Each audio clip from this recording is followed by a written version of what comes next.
Bismillahirrahmanirrahim. Étudiants de la ST17, salam alaikum. Donc nous allons la première vidéo de révision qui m'a des sujets qui ont été proposés pendant les années précédentes à l'USTHB, des sujets d'épreuve finale de rattrapage. On va le corriger. Donc nous allons l'épreuve finale de la vague 1, c'est-à-dire des sections 1 à 15, les attendons l'année 2016-2017. Fait 4 exercices, on a le 1, le 3. Le 2, parce que c'est une répétition d'un exercice de TD, les vidéos les battelkom. Ou le 4, ça ne vous concerne pas, c'est la magnétostatique ou de la madrage. Donc, on a le 3 qui fait les réseaux électriques. Ou l'exercice 1 qui concerne le calcul des champs et des potentiels et une application à le dipôle électrique, et ainsi de suite. Voilà. Donc, l'exercice 1. كما العادة نبداو بالعقل بلا ليكتور نقراو l'exercice. Un demi-cercle de centre O et de rayon grand R, هذا اللي راهو هنا في la figure 1, porte une densité de charge lambda positive et uniformément répartie. بيقول lambda تكون constante. OIG est un repère cartésien. Bon, نروح شويه رابيد ما نعاودش نكسبليكي كلش باسكو سي اون ريفيزيون كاين بزاف حاجات درناهم في الكور. دونك با لا بين دو اكسبليكي واش معناتها densité uniformément répartie et tout. Donc question 1. Montrer que le champ électrique créé au point O est donné par l'expression E0 égale lambda sur 2pi epsilon 0 R fois I. Donc, كما العادة نبداو نديرو un schéma pour notre exercice. Donc, هم les axes تاعنا هو le demi-cercle تاعنا. Donc هنا c'est le rayon R. On a l'origine des coordonnées O. Donc, on a une distribution continue de charge, une distribution unique avec une densité lambda qui est constante et qui est positive. Qui connaît une distribution continue, on a un élément infiniment petit de la distribution. C'est une longueur dl. Il va porter une charge dq. On a la dimension infiniment faible, ça veut dire que je peux considérer que la charge dq c'est une charge ponctuelle. Donc pour calculer le champ créé au point O par la charge ponctuelle, je peux utiliser l'expression du champ créé par une charge ponctuelle, et il y a k fois q sur la distance au carré. Donc l'élément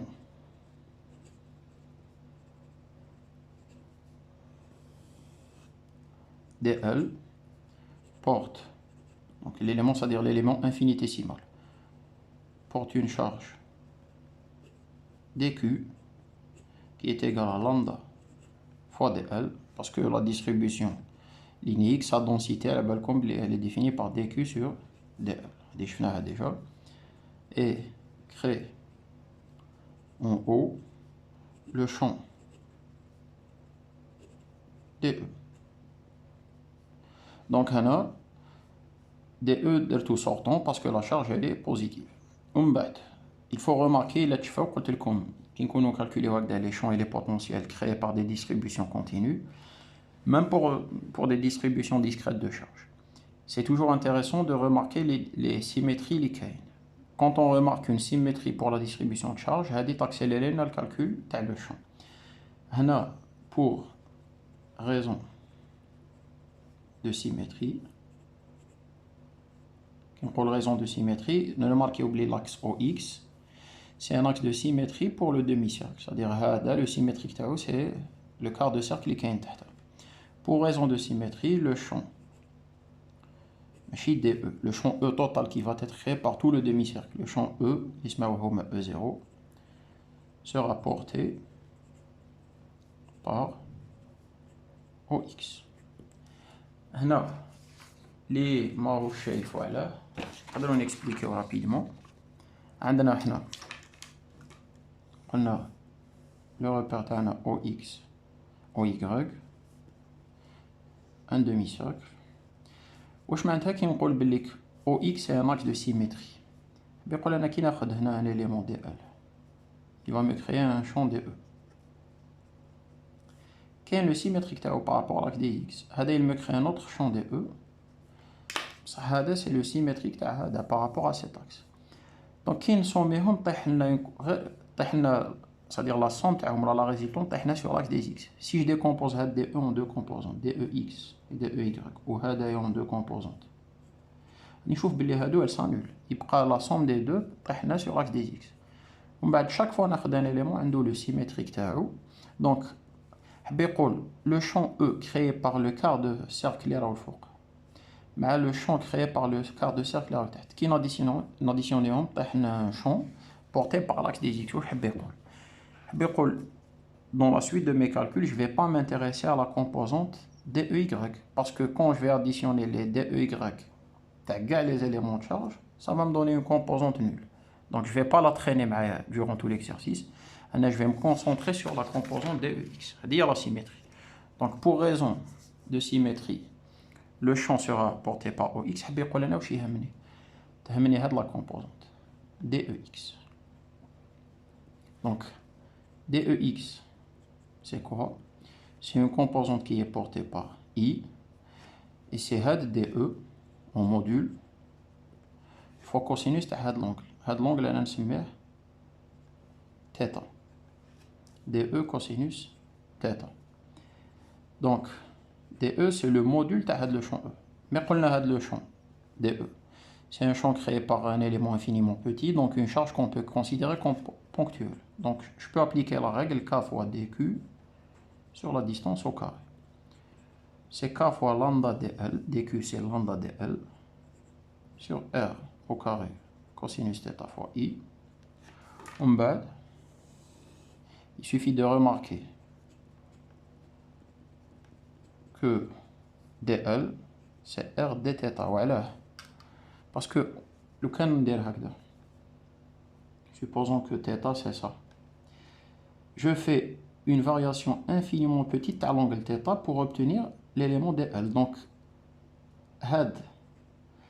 l'angle, l'ouverture qui cerne l'arc dL. C'est une variation dθ de l'angle θ.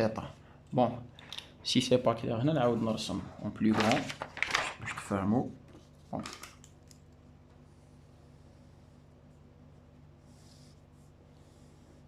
Donc, je répète. Voilà l'angle θ. L'IB va يبدا l'élément dL. Pour avoir l'élément dL, je fais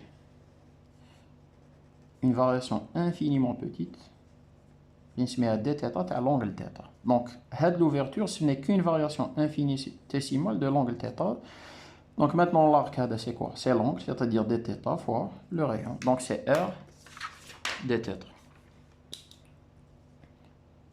R dθ. Donc K lambda, dl c'est R dθ sur R carré fois cosinus θ fois I.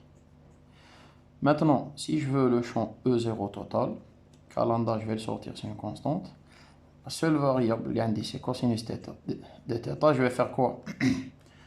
Pour avoir le champ total, je dois assembler ou là, sommer les contributions de tout. C'est comme si on avait l'arc, on divisait en un nombre infiniment grand de petits éléments dl. Qui ne sont égaux à la contribution de la somme continue, c'est une intégrale. Donc je vais intégrer sur θ. θ il est ibda donc c'est moins pi sur 2. La limite fokaniya c'est plus pi sur 2. Donc la fonction pour cette fonction, deux fois l'intégrale de 0 à pi sur 2 qui mène. Donc c'est K lambda sur R, deux fois l'intégrale de cos θ, sinus θ, tout fois I.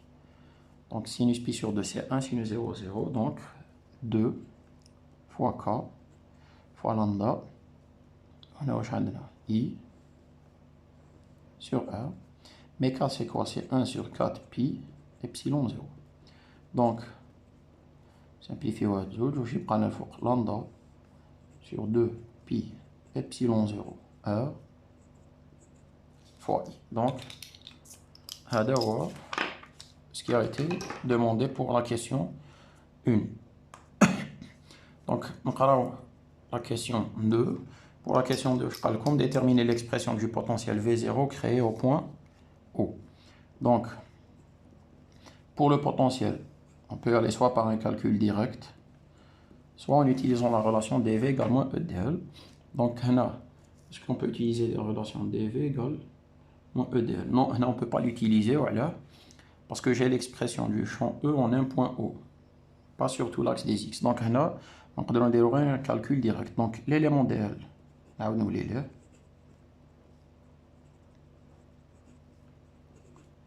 crée aussi en haut le potentiel dV. Donc, l'élément dl, il porte une charge dq, donc il crée un champ dE, mais il crée aussi un potentiel dV, c'est k dq sur la distance plus une constante arbitraire que je considère égale à 0. Donc, dV, c'est k, dq, c'est-à-dire lambda dl, et dl, c'est r dθ. Donc, maintenant, si je veux le potentiel au point O, c'est k lambda, l'intégrale sur dθ de moins pi sur 2 à pi sur 2. هذه تعطينا θ entre moins pi sur 2 et pi sur 2, ça veut dire تعطينا exactement pi. Donc V0 c'est k lambda fois pi, c'est-à-dire 1 sur 4 pi epsilon 0 fois lambda fois pi. Donc V au point O, pardon, c'est pas V0, c'est lambda sur 4 epsilon 0. Ça c'est pour le potentiel. Question 3. Pour la question 3, calcul. Au point O, on place un dipôle P égale à P fois J. Donc, c'est le moment dipolaire.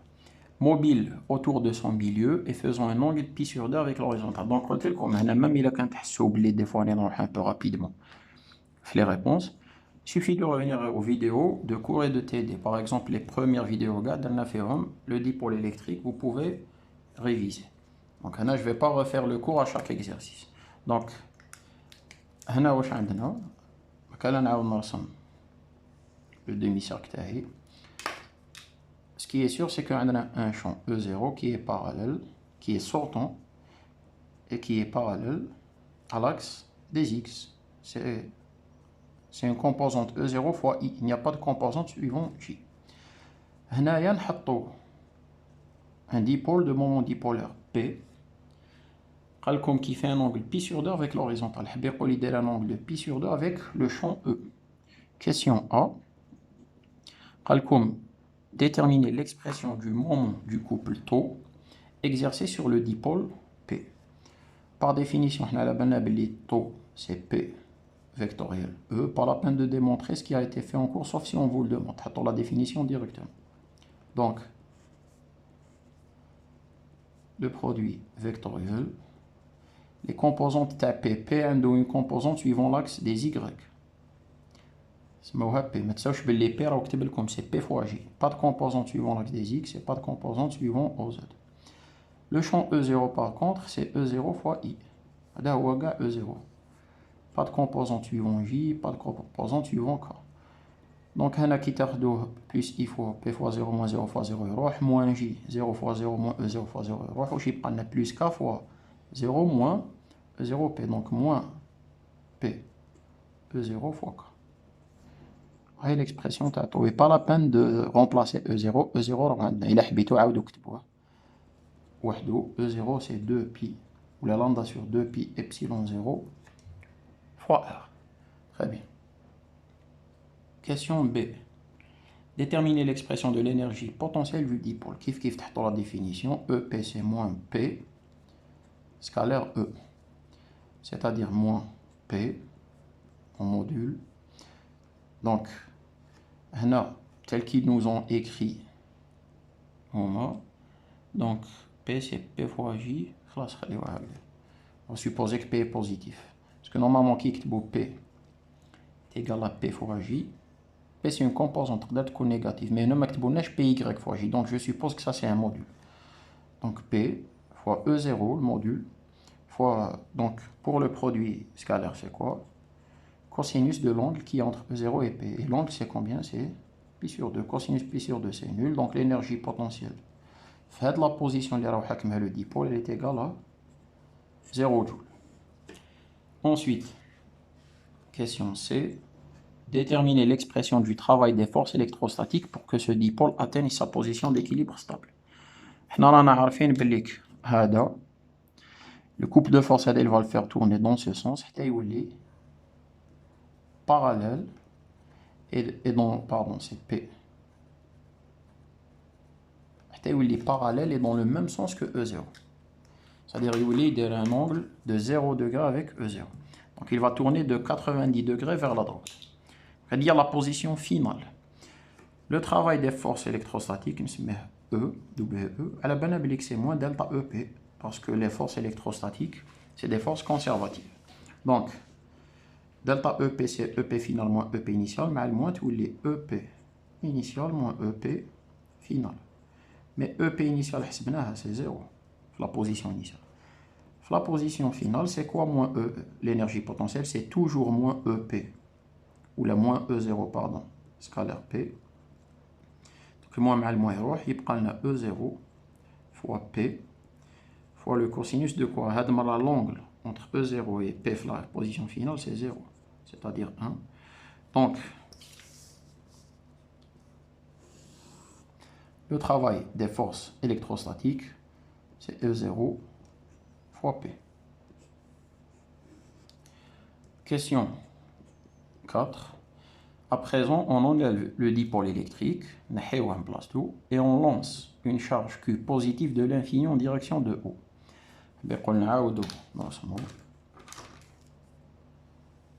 نرسم غير لاكس دي زيكس يكفينا. هنا عندنا un champ E0. قالكم نرميو on va lancer de l'infini يحب يقول d'un point qui se trouve à une distance très très grande par rapport à O. On va lancer une charge Q positive باش تلحق O. Quelle doit être la valeur de l'énergie cinétique minimale de la charge Q lancée de l'infini suivant OX pour qu'elle puisse atteindre O. Donc نشوفوا علاه déjà لازم لنا une valeur de l'énergie cinétique باش تلحق O وعلاه قال كلمة minimale. En cours de route, quand la charge Q va ressentir le champ E, elle va subir une force. On a dit que la force, elle va être sortante. Voilà. Parce qu'une charge ponctuelle, quand on la pose dans un champ externe, elle va subir une force qui est égale à la charge fois le champ. Comme la charge est positive, la force elle va avoir le même sens que E, c'est-à-dire vers l'extérieur. Donc, la charge qui te à l'infini, elle subit une force qui va la ralentir. لو كان ما نعطيولهاش suffisamment d'énergie cinétique, تحبس قبل ما تلحق الأو بعد تعاود تروح à l'infini. Donc, déjà, il faut une énergie cinétique. Maintenant, l'énergie cinétique minimale, le mot minimal, ça veut dire l'énergie cinétique اللي تخليك تلحق لهنا معليش كي تلحق لهنا تحبس ما كان لا تكمل. Juste le nécessaire pour la faire atteindre le point O. Donc, les mots هادو, on devine que l'énergie cinétique au point O, elle va être nulle. Donc, هنا, on va utiliser le théorème de l'énergie totale. Le théorème de l'énergie totale, la variation de l'énergie totale, elle est égale à la somme des travaux des forces non conservatives. Il y a une seule force qui travaille, c'est la force électrostatique, elle est conservative. Donc il n'y a pas de travaux. Donc ET final moins ET initial, c'est égal à 0. ET final, c'est égal à ET initial. Mais ET final, c'est ET au point O et ET initial, c'est à l'infini. L'énergie totale, c'est EC plus EP O. EC infini plus EP infini. En haut, on a l'énergie cinétique, elle est nulle. À l'infini, c'est l'énergie potentielle qui est nulle. C'est-à-dire, l'infini, c'est une distance où la charge Q, elle ne ressent pas le champ électrique E, donc elle n'a pas d'énergie potentielle. Donc finalement, l'énergie cinétique avec laquelle je dois la lancer de l'infini, c'est l'énergie potentielle au point O, où l'énergie potentielle au point O, c'est Q fois le potentiel au point O, les rho lambda sur 4 pi epsilon 0. Donc, l'énergie cinétique, c'est lambda fois Q sur 4 epsilon 0. La question B, déterminer le travail des forces électrostatiques. Le travail des forces électrostatiques, c'est moins delta EP. Pas la peine d'utiliser une méthode directe pour le calculer. Donc c'est EP initial moins EP final. EP initial à l'infini, on va être nul. Donc on a moins l'énergie potentielle au point O. Ou l'énergie potentielle au point O, on a hasbinha, c'est à dire. Donc le travail des forces électrostatiques, c'est moins lambda Q sur 4 epsilon 0. Donc, bhada, on cumule la résolution de l'exercice 1. Donc, vous pouvez prendre une capture d'écran pour avoir le sujet ou l'exercice. Kif déro la vidéo takom en pause. Vous pouvez prendre en capture d'écran la résolution de l'exercice 1. Donc, on parle la page. On va dérouler l'exercice 3. Alors, comme d'habitude, on va l'exercice.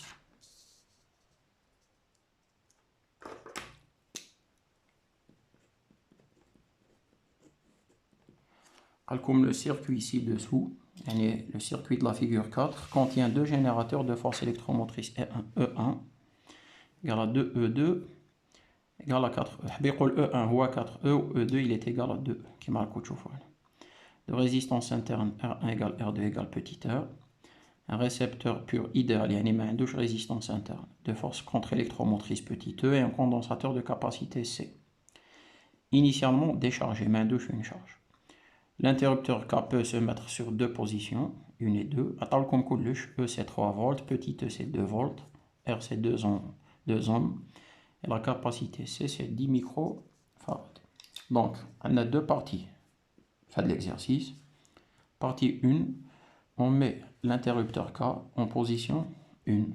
Donc déjà, je vais tracer le schéma équivalent de mon circuit. Donc, on dit la branche Fouqaniya fait le générateur de force électromotrice 4E ou la résistance interne. Qui est sur 1, le récepteur. La branche du condensateur est isolée. On a la dernière branche, c'est celle qui contient le deuxième générateur, 2E petit e. Donc, on a les questions. Question 1. Déterminer les expressions des courants I1, I2 et I3. En fonction de grand E, petit e, R, calculer les valeurs numériques. Donc, nous une waf le nœud A.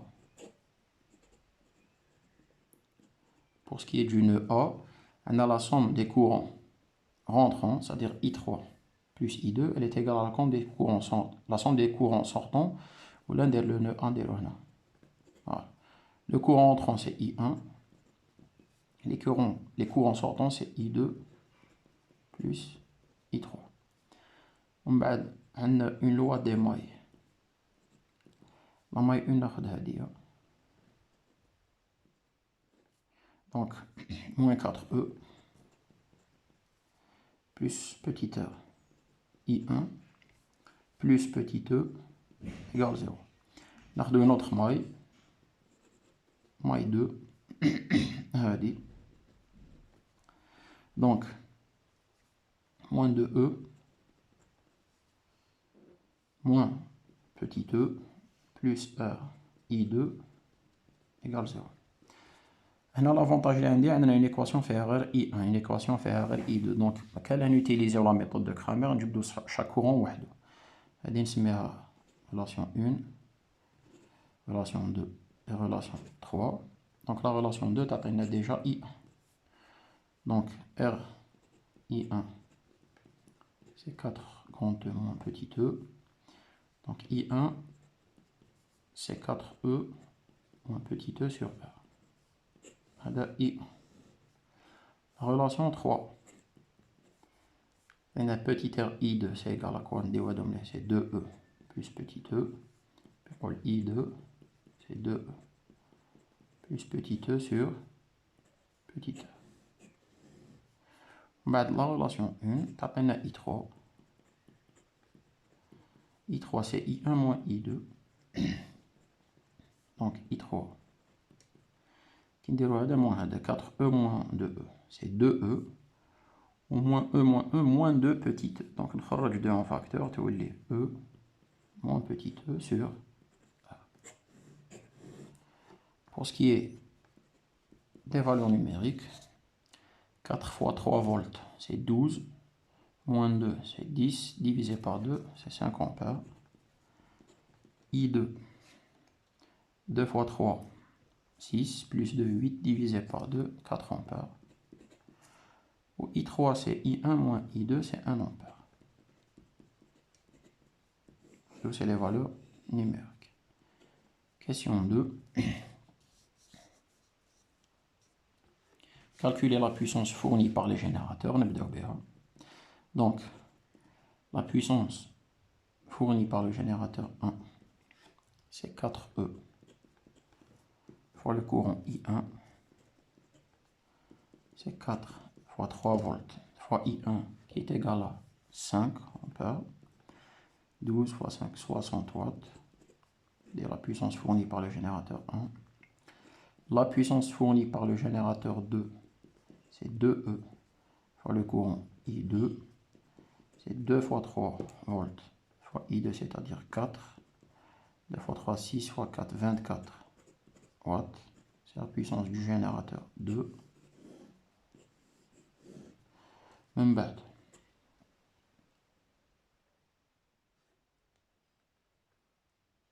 Et la puissance consommée par le récepteur. La puissance du récepteur E, c'est E fois I3. E, c'est 2 volts. I3, c'est 4. Donc, c'est 8 watts. Très bien. هنا قال لكم déduire. كي يقول لك déduire حاب يقول je vais utiliser هادو.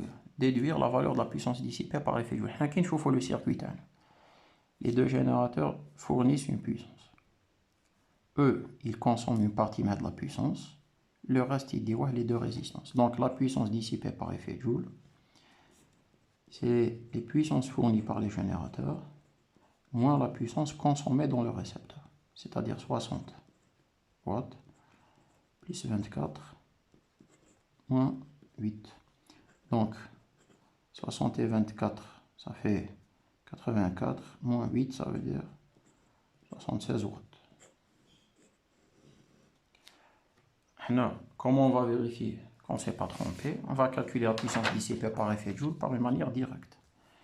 La puissance dissipée par effet Joule, la première résistance, c'est RI1 carré. La deuxième, c'est RI2 carré. J'utilise la loi de Joule. R en facteur, c'est I1 carré plus I2 carré. C'est juste une vérification. Petit r, c'est 2 ohms. 5 au carré, 25. Et 4 au carré, c'est 16. 25 et 16, c'est 41. 41 fois 2, c'est 82. Donc, on a 82 au lieu de trouver 76. Ça veut dire qu'on a une erreur quelque part. On a l'erreur. On va refaire mon calcul. Donc, vous voyez que c'est bien de vérifier. L'erreur, elle est en I3. I3, elle est égale à combien? 1 ampère. Ça veut dire que c'est 2. Donc, moins 2. Et 84 moins 2, ça me fait 82. Donc finalement, c'est 82 watts. Donc, vous voyez, donc, on a juste pour voir, ça me donne une erreur, c'est vrai. Il y avait une erreur flux courant. I3, c'était 1 ampère. Donc, on déduire donc les puissances fournies par les générateurs moins la puissance consommée pour trouver la puissance dissipée par effet Joule. Mais quand on utilise la loi de Joule, il faut retrouver la même valeur. Maintenant, on va passer à la partie 2 de l'exercice 3. Donc, on met l'interrupteur K en position 2, ça veut dire que cette fois, je vais isoler le récepteur. Donc, déterminer l'équation différentielle qui régit la charge du condensateur. Là, comme d'habitude, on va d'abord tracer le schéma équivalent de notre réseau. on a un condensateur.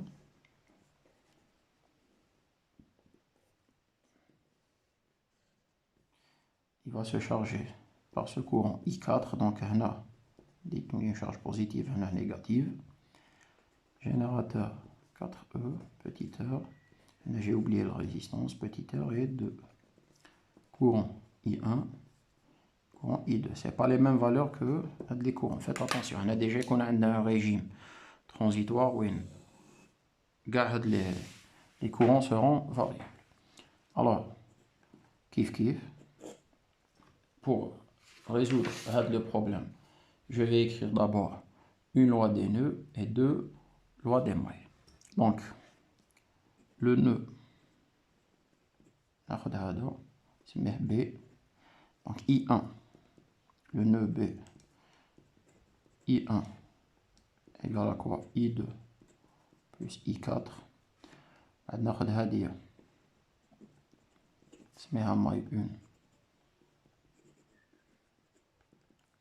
Donc on a moins 4E plus petit r I1. On a donc au champ plus VC c'est égal à 0. Maille 2, admira la maille 2 باش نيفيتي VC نبدلو la maille 2 c'est la grande maille. Donc moins 4E plus petit r I1 plus petit r I2. Donc je sors petit r en facteur de I1 plus I2. Ben, moins 2E égale à 0. Donc l'équation AD se met à 4, à dire 5, à dire 6. هذه حاجة كنت قلت لكم في لا فيديو دو كور دو تي دي سور لي ريزو راح نتلاقاوها في لي زيكزامان. تكون بلي كي يكون عندنا ان ريزو وين يا با دو كوندونساتور يكون عندنا ان سيستيم ديكواسيون. La meilleure méthode pour résoudre ça, c'est d'utiliser la méthode de Cramer, sauf qu'il y a un cas très simple.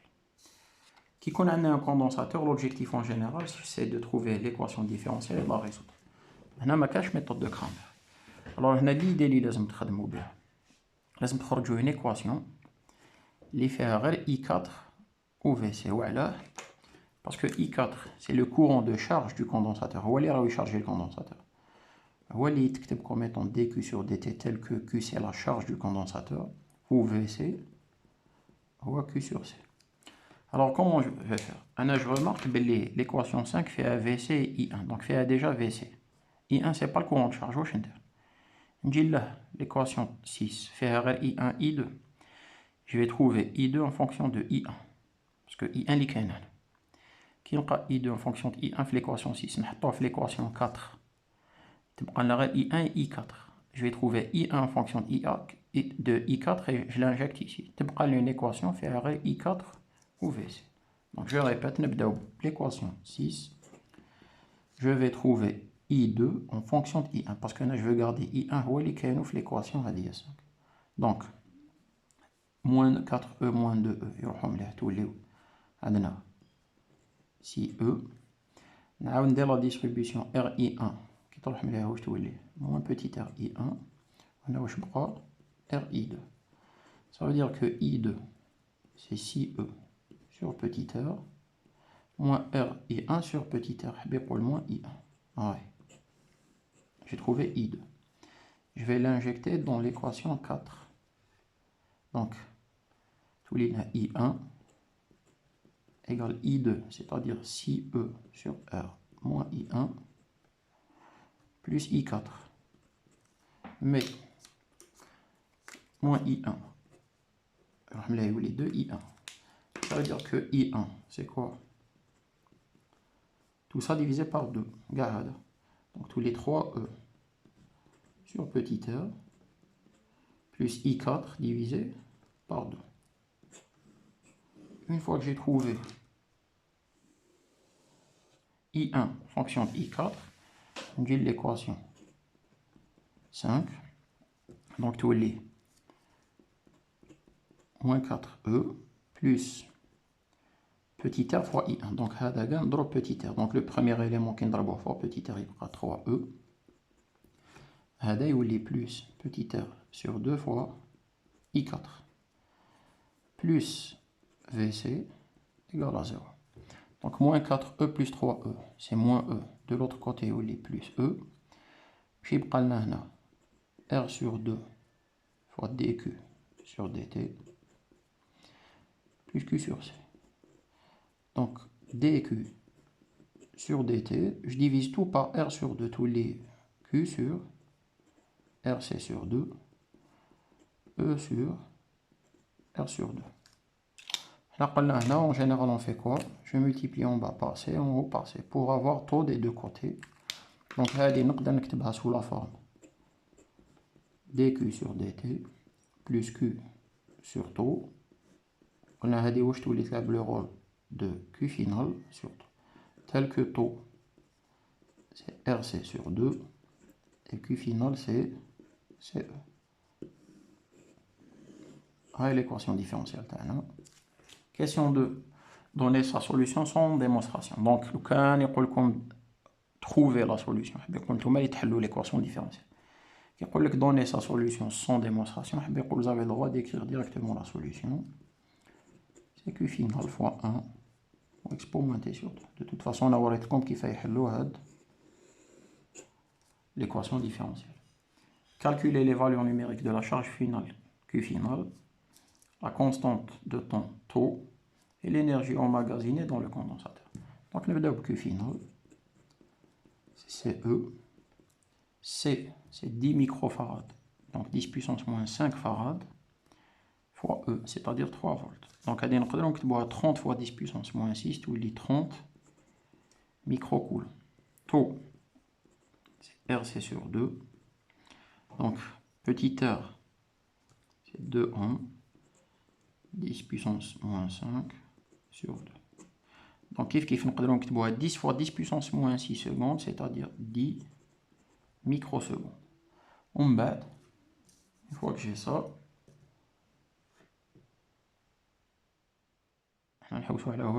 Q final est taux, l'énergie emmagasinée c'est 1,5 de Q final, carré sur C. Donc 1,5. Q final c'est 3 fois 10 puissance moins 5, 3 au carré, c'est 9, 10 puissance moins 5 au carré, 10 puissance moins 10. Sur C, il y a 10 puissance moins 5 farad. Donc, tel comme elle a 10 puissance moins 5, c'est 10 fois 10 puissance moins 6. 9 sur 2, c'est 4,5 fois 10 puissance moins 5 joules. Donc, la 10, c'est l'énergie emmagasinée dans le condensateur. Question 3. Déterminer l'expression du courant qui circule dans le circuit quand le condensateur est complètement chargé. Quand le condensateur est complètement chargé, le courant de charge devient nul. Je fais que c'est un courant transitoire. Mais si I4 est nul, ça veut dire que I1 il devient égal à I2. Dans ce cas, I1 il est égal à I2 égal à I. Alors pour trouver I d'une manière directe, donc on a la loi sur la grande maille. On a la loi de la maille 2. Donc la loi de la maille 2, moins 4E, plus petit r I1 plus petit r I2, mais I2 et I1 sont égaux E. Donc plus 2 fois petit r I, moins 2E, c'est égal à 0. Donc 2 petit r I, c'est égal à 6E. I, c'est égal à 3E sur R. Donc 3 fois 3 volts sur 2. Donc I, c'est 4,5 ampères. Donc, déterminer l'expression du courant qui circule dans le circuit quand le condensateur est complètement chargé. Retrouver l'expression de la charge Q finale. La charge Q finale du condensateur. Alors, pour la retrouver, on va faire quoi? J'ai besoin de cette différence de potentiel qui est égale à VC. VC, donc la branche, elle est en parallèle avec celle-ci. C'est le potentiel ou là, le potentiel qui mène. Donc VC c'est quoi? C'est donc petit r ou le moins petit r I1, c'est-à-dire I, plus 4E. Donc VC, c'est égal moins, شحال petit heure, c'est 2 ampères fois I1 اللي هو I اللي اسمها 4,5 plus 4 fois 3 volts. 4 fois 3, 12, moins 9, ça veut dire que la tension au bord du condensateur quand il est chargé, elle est égale à 3 volts. Mais la tension, c'est Q final sur C, ce qui signifie que Q final, c'est C fois VC. Donc Q final, c'est C fois, ou là, C c'est quoi? C'est 10 puissance moins 5 farad fois 3 volts. Donc c'est 30 microcoulombs. Donc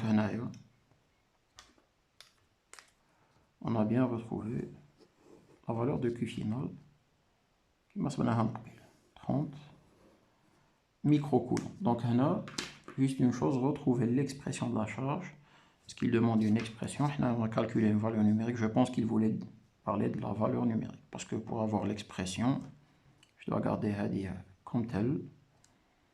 On va essayer de voir si on peut retrouver l'expression.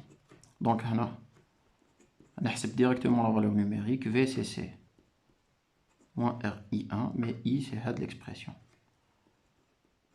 3E sur R plus 4E. Donc on a 3E plus 4E, donc c'est E au Q final, c'est CVC, c'est CE. Donc avec d'un coup nous avons l'expression. Donc finalement, donc je pense que je me suis trompé. Normalement j'aurais dû trouver ça, parce que là où je retrouver l'expression. Donc j'aurais dû, donc je fais, vous commencez par ça.